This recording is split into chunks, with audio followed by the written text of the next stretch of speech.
प्रियो प्रभु यीशु मसीह के नाम से आपको सलाम। Beloved, greetings in the name of our Lord Jesus Christ. और आज का जो हमारा विषय है कि महायाजक के सीने पे जो 12 पत्थर थे वो, Our today's topic is the 12 stones that were on the garments of high priest.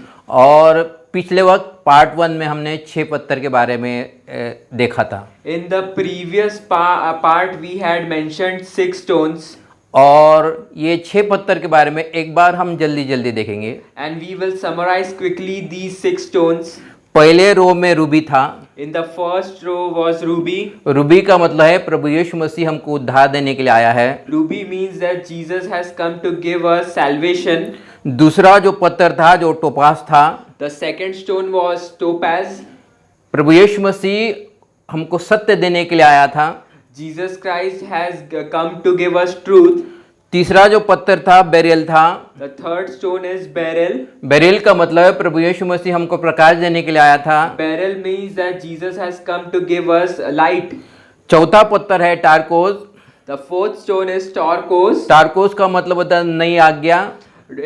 Its meaning is a new commandment. प्रभु यीशु मसीह हमको नई आज्ञा देने के लिए आया है। Jesus Christ has come to give us a new commandment. पांचवा पत्थर है sapphire. The fifth stone is called sapphire. Sapphire का मतलब है परमेश्वर का वचन। Its meaning is the word of God. प्रभु यीशु मसीह हमको परमेश्वर का जीवित वचन देने के लिए आया है। Jesus Christ has come to give us the living word of God. और छठवा जो पत्थर है वो emerald. And the sixth stone is emerald. उसको डायमंड भी बोलते हैं। It is also called diamond. उसका मतलब है चंगाई। Its meaning is healing. प्रभु यीशु मसीह हमको शारीरिक और मानसिक चंगाई देने आया है। Jesus Christ has come to give us physical and mental healing. तो महायाजक के वस्त्र के ऊपर जो 12 पत्थर लगे थे वो प्रभु यीशु मसीह के बारे में बताता है। And the 12 stones that were on the breastplate of the high priest, these are referring to the qualities of Jesus Christ. तो अभी तक हमने 6 बातों को देखा है। So far we have seen 6 things, first 6 things. अभी हमने 6 पत्थर के बारे में देखा है। We have seen the first 6 stones. अभी जो तीसरा रो जो था, Now the third row, उसमें पहला पत्थर 7वां पत्थर है Jacinto. and in the third row the 7th stone is jacinth. Jacinto का मतलब है लक्षम। Its meaning is in Hindi it is Hindi called में का लक्षम और उसका मतलब होता है अथॉरिटी, अधिकार। and its meaning is authority.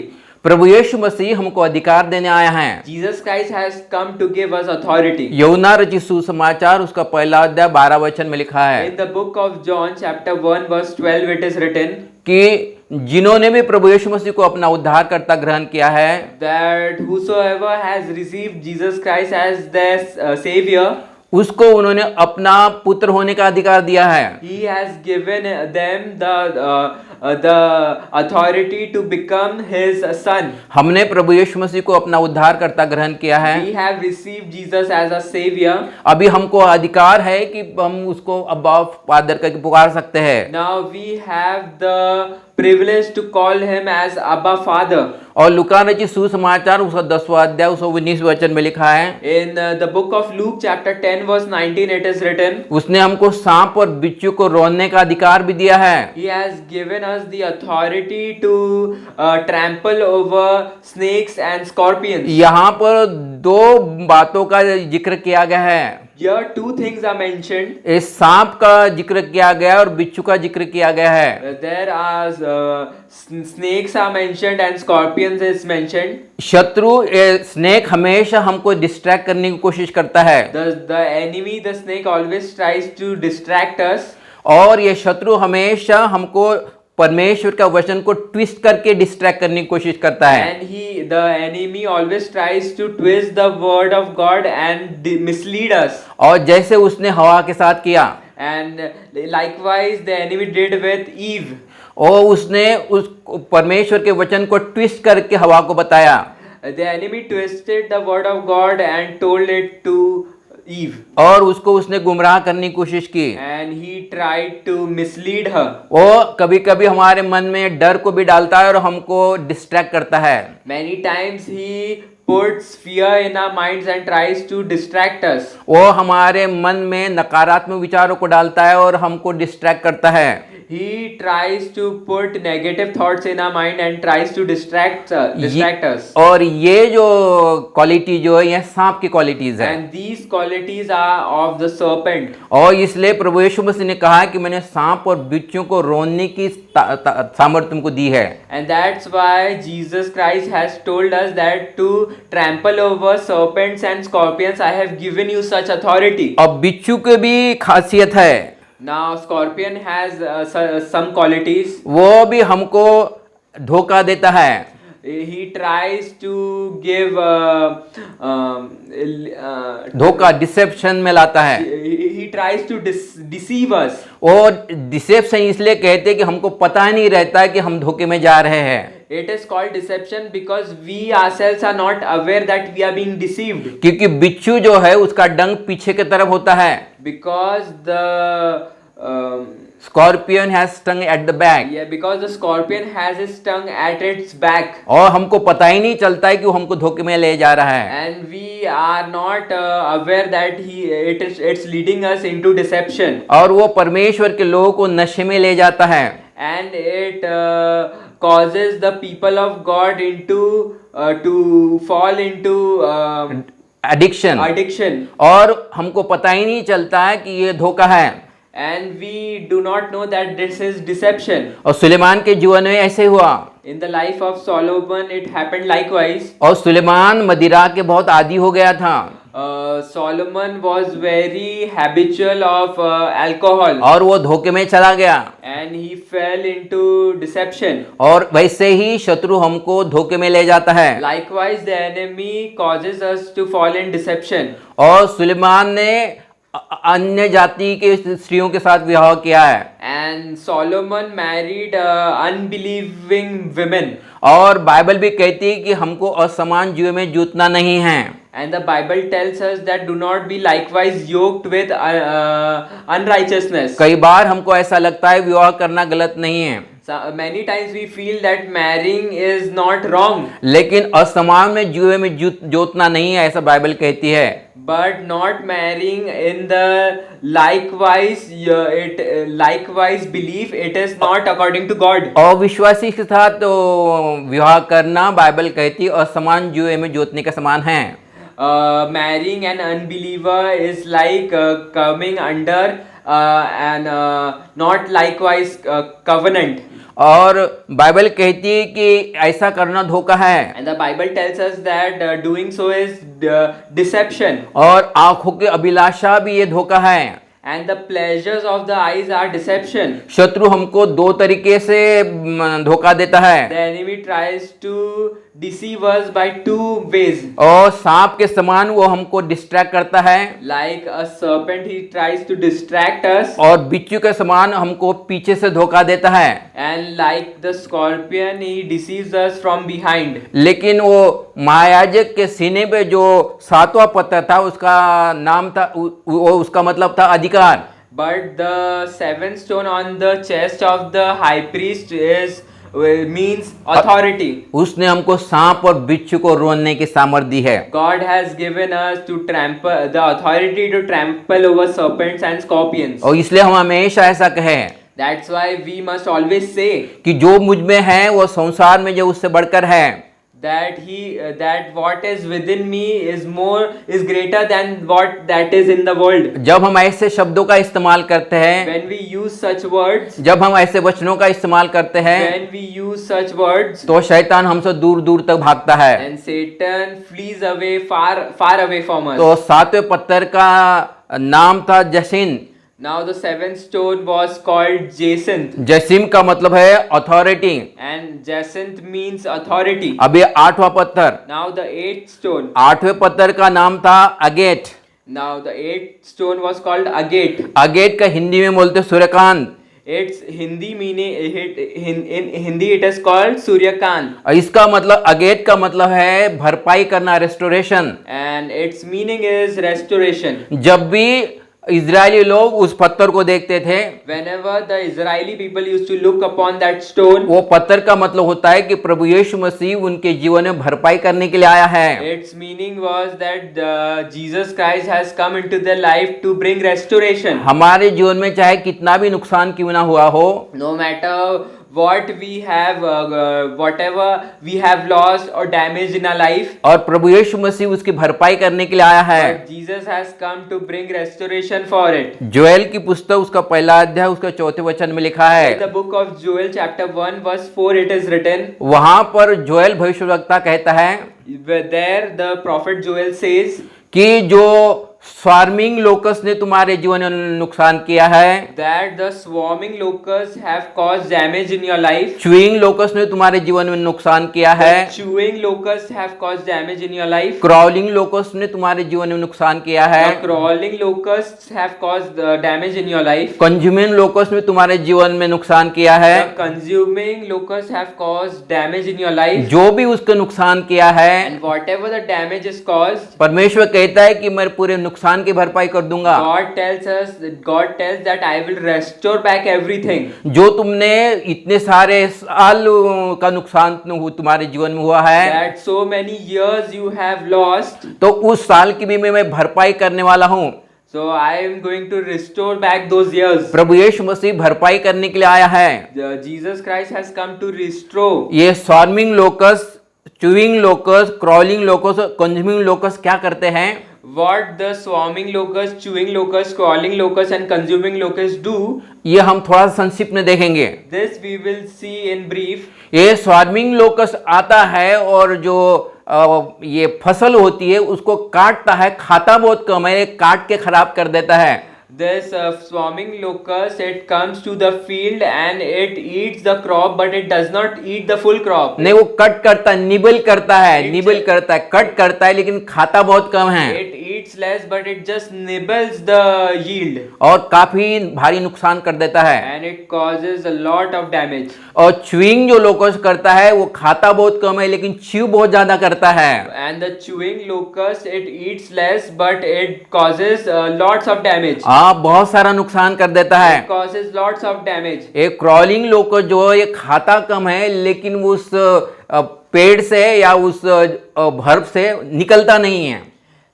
Crawling The locus crawling locust, it does little damage, but it does not come out from the Plant. From the plant, और ये वहीं पर ही रुका रहता है। and it stays there. और जो स्वार्मिंग लोकस ने खाया, जो च्युइंग लोकस ने खाया, जो क्रॉलिंग लोकस ने खाया, बचा हुआ ये कंज्यूमिंग लोकस खा लेता है। And whatever the leftover is left after the harm done by the swarming, the chewing, and the crawling locust, it is then consumed entirely by the consuming locust. तो यहाँ पर 4 लोकस के बारे में बताया है Here there are mentioned 4 locusts. और ये 4 लोकस क्या करते हैं?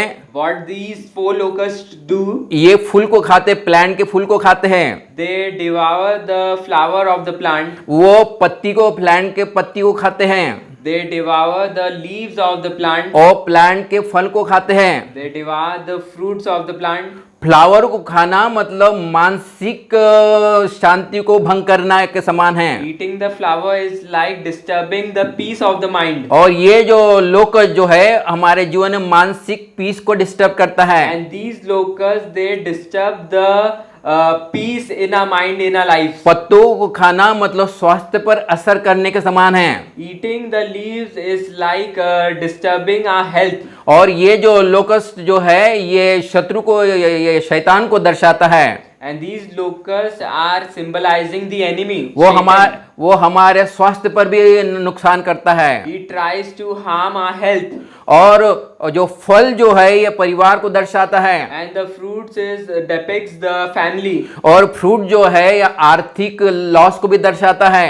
And the fruits also depicts financial loss. ये शत्रु ने अगर हमारे परिवार में नुकसान किया है, The enemy, if it has caused harm to a family, अगर उसने आर्थिक रीति से नुकसान किया है if it has caused financial loss, और हमारे स्वास्थ्य पे उसमें नुकसान किया है, and if it has caused loss of our health, अगर मानसिक क्षेत्र में उसने नुकसान किया है, if it has caused harm to our mind, तो प्रभु यीशु मसीह इसलिए आया कि उस सब बातों का भरपाई करने के लिए आया है। So Jesus Christ has come for restoring all back.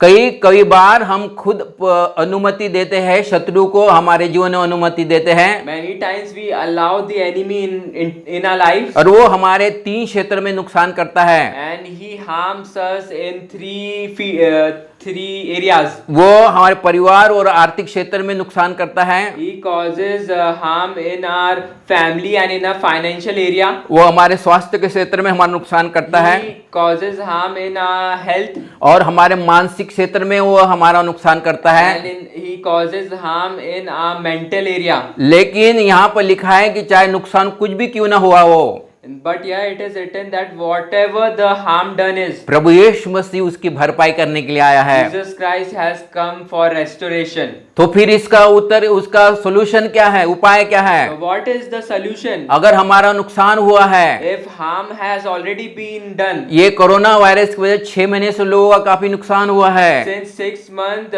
people have been caused loss because of coronavirus. और अलग अलग क्षेत्र में लोगों का विश्वासियों का नुकसान हुआ है, In various fields, the believers have experienced loss. और जब नुकसान हुआ है तो उसका एक ही उपाय है, Since the loss has been done, so it has one solution only. हम प्रभु यीशु मसीह की तरफ देखें। That we look unto Jesus Christ. Bible में ऐसा लिखा है कि जब विषारी सांपों ने जब इजरायली लोगों को काटा था, The Bible tells us when serpents had bit the Israeli people, जहरीले सांप ने जब इजरायलियों को काटा था, when the poisonous snakes had bit the Israeli people, और जिन जिन लोगों ने भी वो काट की तरफ लटका हुए सांप को देखा, and whatever and all the people that looked onto the snake that bit them, ने जो काट के ऊपर सर्प लटका है उसके तरफ देखा था, and when the people, all that those people that saw the serpent that was hung, और हाँ वो काट पर जो लटका हुआ था, that was hung on the cross, तो सब के सब बचाए गए। all those people were saved. प्रियो, हमारा नुकसान कुछ भी क्यों ना हुआ हो, Beloved, no matter whatever the loss we have ये experienced, 8वें पत्थर का नाम है Suryakant. the 8th stone is agate. उसका मतलब है रेस्टोरेशन, भरपाई करना। Its meaning is restoration. और इसलिए हमको हमेशा प्रभु यीशु मसीह की तरफ देखने की आवश्यकता है। That's why we must always look unto Jesus Christ. Joel की पुस्तक उसका 2 अध्याय 26-27 में लिखा है, In the book of Joel chapter 2 verse 26 to 27 it is written, जो कोई हमारे साल का नुकसान भी हुआ तो उसकी भी भरपाई प्रभु यीशु मसीह करने में सक्षम है। no matter how many years we have lost, but Jesus Christ is able to restore back the years lost. हमारे नुकसान हुए साल का भी वो भरपाई करेगा। He will restore back our lost years. तो प्रिय, ये 8वां पत्थर है। Beloved, this is the 8th stone. अभी 9वां पत्थर, Now the 9th stone. उसको बोलते हैं 9वें पत्थर को बोलते हैं amethyst, The 9th stone is called amethyst. Hindi में उसको बोलते हैं नीलम। In Hindi it's called needam. Amethyst का मतलब है एकता, Amethyst meaning is unity. मसीह के देह में एकता। Unity in the body of Christ. यफिसियों की पत्री उसका 4 अध्याय में ऐसा लिखा है, In the book of Ephesians chapter 4 it is written, चाहे कलीसिया इंडिया की हो, maybe the church is from India, चाहे कलीसिया पाकिस्तान की हो, may the church be of Pakistan, चाहे कलीसिया चाइना की हो, may the church be of China, चाहे कलीसिया अमेरिका की हो, may the church be of America, चाहे कलीसिया अफ्रीका की हो, may the church be of Africa, चाहे कलीसिया ऑस्ट्रेलिया की हो, may the church be of Africa, Australia, लेकिन सबका प्रभु एक ही है। but everyone's God is one. सबके वो सभी मसीह के देह है, All of them are the body of Christ. सबके सब एक ही बपतिस्मा लेते हैं। All of them have one baptism. पिता, पुत्र और पवित्र आत्मा के नाम से बपतिस्मा लेते In हैं, the name of Father, Son and the Holy Spirit they take baptism. और सभी के सभी एक ही पवित्र आत्मा पर विश्वास करते हैं, All believe in one Holy Spirit. और सभी के सभी एक ही परमेश्वर पिता पे भरोसा करते And हैं। all believe in one Father God. Amethyst का मतलब है एकता। Amethyst meaning is unity. प्रभु यीशु मसीह एकता का इजहार करने के लिए आया है। Jesus Christ has come to express unity. एकता, प्रभु यीशु मसीह के देह में एकता का इजहार करने के लिए आया है। God has come to express unity in the body of Christ. और जब एकता की बात आती है And when we talk about unity, तो 3 किस्म की एकता बाइबल बताती है। Bible tells us there are 3 types of unity. एक है पर्सनल यूनिटी, व्यक्तिगत unity. First is personal unity. Personal unity मतलब हम जो बनाए गए हैं, आत्मा शरीर प्राण बनाए गए हैं। A personal unity means that we are made spirit, body and soul. जब आत्मा प्राण और शरीर से अलग जाता है तो उसको बोलते हैं उसमें यूनिटी नहीं है। When the spirit goes astray from body and soul, then we say that there is lack of unity. जब प्राण और शरीर आत्मा के विरुद्ध जाता है तो हम कहते हैं कि उसमें यूनिटी नहीं है। When body and soul go astray from the spirit, then we say that there is lack of unity. हाँ, तो दोनों में हार्मनी लाने के लिए एक चीज की आवश्यकता है। To bring back harmony, one thing is required. और हमारे मन के नवीनीकरण के द्वारा हम पर्सनल यूनिटी तो हम साध्य कर सकते हैं। By renewing our mind, we can bring back our personal unity. हाँ, पर्सनल यूनिटी बहुत महत्वपूर्ण है। Personal unity is very important. और दूसरी जो है family unity, And the second is the unity of family. और ये फैमिली यूनिटी प्रार्थना के द्वारा होती है। And the family unity is done by praying. और तीसरी जो यूनिटी है कलीसिया की unity. And the third unity is the unity of the church. जब कलीसिया के सदस्य जब पासबान के भी अधीन रहते हैं तो उसमें कलीसिया में यूनिटी आती है। When the members of the church are in submission to the pastor, then there is unity inside the church. और प्रभु यीशु मसीह इसके देह में एकता बनाने के लिए आया है। And Jesus Christ has come to bring back unity in his body. हाँ, वो पर्सनल यूनिटी लाने के लिए आया He है। has come to bring back personal unity. और परिवार में यूनिटी लाने के लिए आया He है। has come to bring unity in our family. कलीसिया में यूनिटी लाने के लिए आया He है। has come to bring unity inside the church. तो जब भी वो इजरायली लोग एमेथिस पत्थर को देखते थे Whenever the Israeli people used to look upon the stone amethyst, वो समझ लेते थे कि हमको एकता में बने रहना है। they would understand that we must be in unity. तो प्रिय 9वां पत्थर है amethyst. So beloved, the 9th stone is amethyst. अभी 10वां पत्थर, Now the 10th stone. 10वें पत्थर का नाम था क्राइजोलाइट। Now the 10th stone was called chrysolite. उसको हिंदी में बोलते फिरोजा। In Hindi it is called firoza. क्राइजोलाइट का मतलब है परमेश्वर का प्रेम। Chrysolite meaning is the love of God. हाँ, परमेश्वर का प्रेम का इजहार करने के लिए प्रभु यीशु मसीह आया। God has come to express the love of God to us. यशायाह की पुस्तक उसका 43वां अध्याय में लिखा है, In the book of Isaiah chapter 43 it's written, परमेश्वर यूं कहता है God says कि मैंने तुमको चुना है, that I have chosen you. मैंने तुमसे पहले प्रेम किया है, I have first loved you. मैंने तुमको चुना है, I have chosen you. मैंने तुमसे प्रेम किया I है, have first loved you. इसलिए मैं तुमको उठाऊंगा। That's why I will exalt you. मैंने तुमसे पहले प्रेम किया I है, have first loved you. इसलिए मैं तुमको हियाव दूंगा। That's why I will give you boldness. और मैंने तुमको पहले प्रेम किया है, I have loved you first. इसलिए मैं तुमको कामयाबी दूंगा। So I will give you success. मैंने तुमको पहले प्रेम किया I है, have first loved you. इसलिए मैं तुमको आशीषित So करूंगा। I will bless you. मैंने तुमको पहले प्रेम किया I है, have first loved you. इसलिए मैं तुमको छुटकारा दूंगा। So I will deliver you.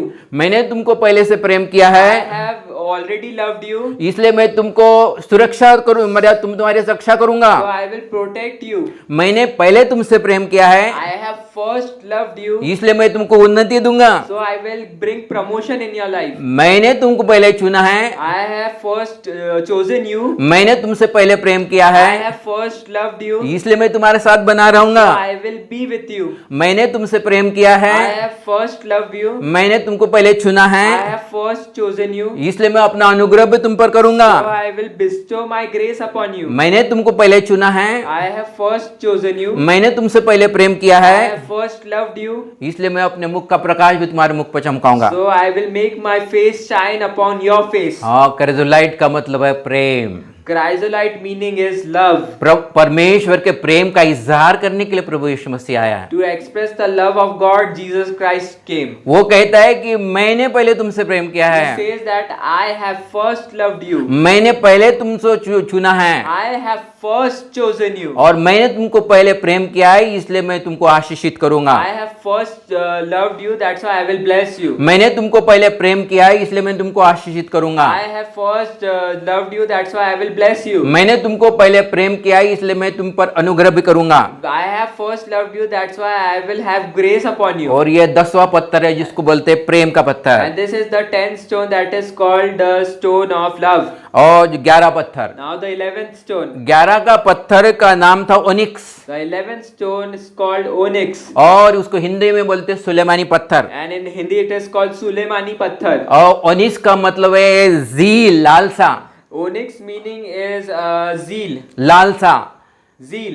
हाँ लालसा, A मतलब longing. परमेश्वर प्रभु यीशु मसीह परमेश्वर की हमारे बारे में लालसा का इजहार करने के लिए आया है। Jesus Christ has come to express his zeal for us. हाँ, वो हम में बहुत लालसा रखता है। He is very desiring of us.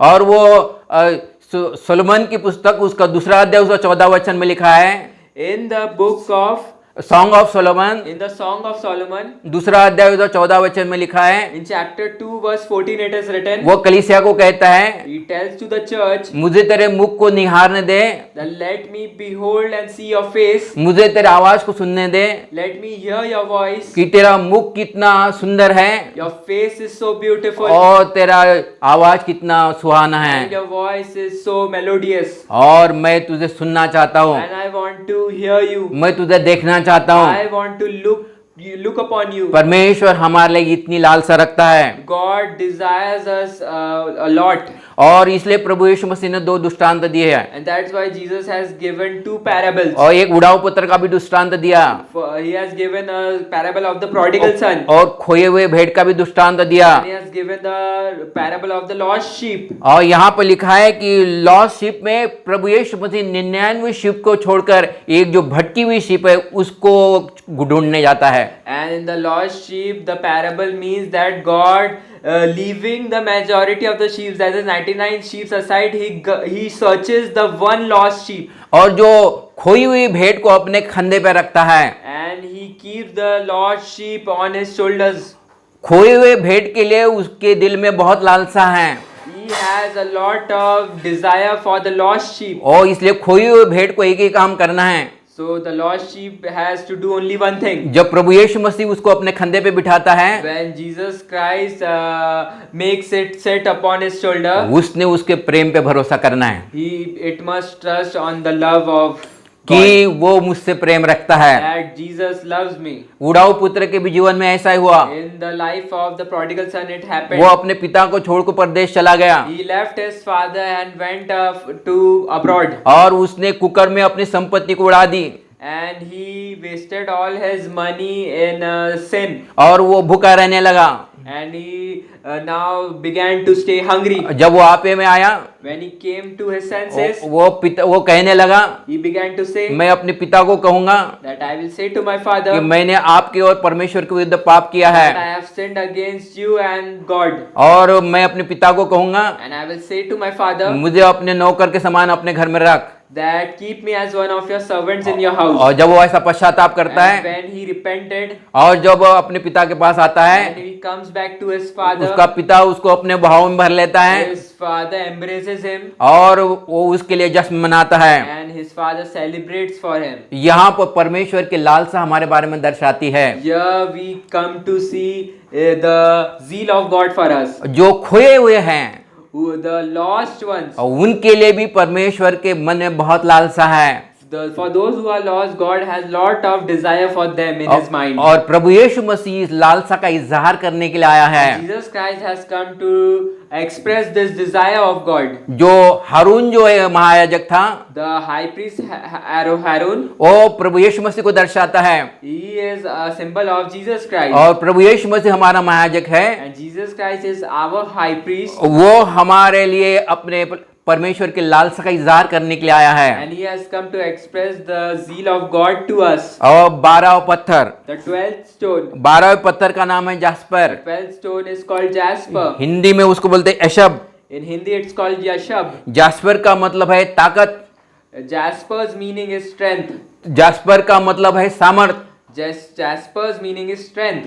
प्रभु यीशु मसीह हमारी ताकत है, Jesus Christ is our strength. वो हमारा शरणस्थान है, He is our refuge. वो हमारा रॉक है, He is our rock. वो हमारा चट्टान है, He is our rock. वो हमारा छिपने का स्थान है, He is our fortress, our hiding वो place. हमारे जीवन का हर एक चीज का स्रोत है, He is the source of everything in our life. हमारे स्वास्थ्य का स्रोत वही है, The source of health is He alone. और हमारे शांति का स्रोत वही है, The source of peace is He. और हमारे संपन्नता के स्रोत वही है, He is the source of our prosperity. हमारे तरक्की का भी स्रोत वही है, He is the source of our progress. और हमारे रक्षा का भी स्रोत वही है। And He is the source of our protection. तो यहाँ पर जास्पर का मतलब है सामर्थ। Now Jasper means strength. प्रभु यीशु मसीह हमारी सामर्थ है। Jesus Christ is our strength. जब भी वो पत्थर को इजरायली लोग देखते थे, When the Israelis used to look upon that stone, वो पत्थर इस बात को दर्शाता है कि परमेश्वर उनकी सामर्थ है, the stone symbolizes that God is their strength. वो उनका छिपने का स्थान है, He is their hiding place. वो उनका चट्टान है, He is their rock. उनके जीवन का स्रोत वही है। He is their source of their life. प्रियो, प्रभु यीशु मसीह हमारे लिए इसलिए आया, Beloved, Jesus Christ came so that कुछ बातों का इजहार करने के लिए आया so है। that He could express some things. जैसे हमने पिछले वक्त 6 बातों को देखे थे, Like last time we had seen 6 things. अभी 6 बातों को दोबारा जल्दी जल्दी देखेंगे। Now we will summarize 6 things. 7वां जो पत्थर है जासिन, The 7th stone is Jacinth. वो हमको अधिकार देने के लिए आया He है, has come to give us authority. हमको पुत्र बनाने का अधिकार देने के लिए आया He है, has come to give us authority to और- be called His son. और सांप और बिच्छू को रोने का भी अधिकार देने के He लिए आया has है। come to give us authority to trample over scorpions and serpents. 8वां पत्थर है agate, 8th stone is agate. और अगेट का मतलब है वो प्रभु यीशु मसीह हमारे जीवन में भरपाई करने के लिए आया है। Agate's meaning is that Jesus Christ has come to bring restoration in our life. शत्रु ने चाहे कैसा भी नुकसान किया हो, No matter whatever harm the enemy has caused, लेकिन प्रभु यीशु मसीह उसकी भरपाई करने के लिए आया है। Jesus Christ has come back to restore. हो सकता है कि हमने जीवन में अपने जीवन को कुछ साल खोए हैं, Maybe we have lost years in our life. लेकिन प्रभु यीशु मसीह वो बीते हुए सालों को भी भरपाई करने के लिए आया है। Jesus Christ has come back to restore those lost years. 9वां पत्थर है amethyst, 9th stone is amethyst. हमें एकता लाने के लिए प्रभु यीशु मसीह आया है। Jesus Christ has come to bring unity in us. Personal unity लाने के लिए प्रभु यीशु मसीह आया है। To bring back personal unity, Jesus has come. परिवार में यूनिटी लाने के लिए प्रभु यीशु मसीह आया To है। bring back unity in family, Jesus has come. Church में यूनिटी लाने के लिए प्रभु यीशु मसीह आया है। Jesus came to bring back unity inside the church. और 10वां पत्थर है क्रेजोलाइट, The 10th stone is chrysolite. परमेश्वर के प्रेम का इजहार करने के लिए प्रभु यीशु मसीह आया To है। express the love of God, Jesus has come. वो कहता है कि मैंने पहले तुमको चुना है, Jesus says that I have first chosen you. मैंने पहले तुमसे प्रेम किया I है, have first loved you. और मैंने तुमको चुना है, इसलिए मैं तुमको हमेशा आशीषित करूंगा। I have first chosen you, that's why I will always bless you. और मैंने तुमको चुना है, इसलिए मैं हमेशा तुम पर अनुग्रह करूंगा। I have first chosen you, that's why I will always have grace upon you. और 11वां पत्थर है onyx, The 11th stone is onyx. Onyx का मतलब परमेश्वर की लालसा, हमारे लिए लालसा, Onyx meaning is the zeal of God for us. हमारे लिए बहुत लालसा रखता है। And God has a lot of zeal for us. कई बार हम परमेश्वर से दूर हो जाते हैं, Many times we go away from God. परमेश्वर से हम दूर हो जाते हैं, We drift away from God और हम खो जाते हैं, and we become lost. लेकिन प्रभु यीशु मसीह हमको नहीं छोड़ता। But Jesus Christ never leaves us. हाँ, उसके हृदय में हमारे लिए बहुत लालसा है, In His heart, He has lots of zeal for वो us. हमको ढूंढने के लिए आता है, He comes to seek us. वो ढूंढने के लिए ही आया है। He has come to seek us. और 12वां पत्थर है jasper, The 12th stone is jasper. Jasper का मतलब है ताकत, Jasper's meaning is strength. सामर्थ, वही हमारी सामर्थ है, He is our strength. वही हमारे जीवन का स्रोत है। He is the source of our life. हमको जो कुछ मिलता है उसी का स्रोत वही है। Whatever we receive, it's from God. प्रियो, ये जो महायाजक के वस्त्र के ऊपर जो 12 पत्थर लगाए थे, Beloved, the 12 stones that were on the garment of the high priest, वो हाई प्रीस्ट खुद प्रभु यीशु मसीह को दर्शाता है, the high priest himself is a symbol of Jesus Christ. और 12 पत्थर 12 क्वालिटी को दर्शाता है। The 12 stones symbolize the 12 qualities. 12 quality, प्रभु यीशु मसीह के 12 क्वालिटीज के बारे में दर्शाता है। The 12 stones describe the 12 qualities of Jesus Christ. ये जो 12 पत्थर जेवरात के लिए भी इस्तेमाल करते हैं। These 12 stones are also used for jewelry. ये जो 12 पत्थर अलग अलग डेकोरेशन के लिए भी इस्तेमाल करते These हैं। stones, 12 stones are used for various direct decorations. और ये 12 पत्थर जो है अंगूठे में भी इस्तेमाल करते And हैं। these 12 stones are also used as ring. और जब जब भी हमें 12 पत्थर को देखेंगे, And whenever we look upon these 12 stones, हमको ये जानने की जरूरत है, प्रभु यीशु मसीह की क्वालिटी को दर्शाता है। we should know that these stones are describing the qualities of Jesus Prabhu Christ. यीशु मसीह के चरित्र को दर्शाता है। It shows the characteristics of Jesus Christ. तो अगर आपने कोई पत्थर को देखा है, If you have seen any one such stone, तो फिर प्रभु यीशु मसीह को वो पत्थर में देखें, then you can see Jesus Christ in those क्योंकि stones. वो प्रभु यीशु मसीह को प्रभु यीशु मसीह के चरित्र को दर्शाता है। Because that stone is symbolizing the nature of Jesus Christ. प्रियो, मैं ऐसा विश्वास करता हूँ Beloved, I have faith कि ये 12 पत्थरों के द्वारा that through the means of these 12 stones, प्रभु यीशु मसीह के चरित्र के बारे में हमको जानकारी मिली होगी। we have become knowledgeable about the nature of Jesus Christ. पुराने नियम में हर जगह पे प्रभु यीशु मसीह का इज़हार हुआ है। In the Old Testament, in every place, Jesus Christ has been described. तो यहाँ पर भी प्रभु यीशु मसीह का इज़हार हो रहा है। Even here, Jesus Christ is being described.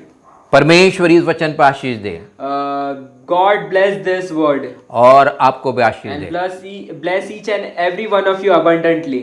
आमीन। Amen.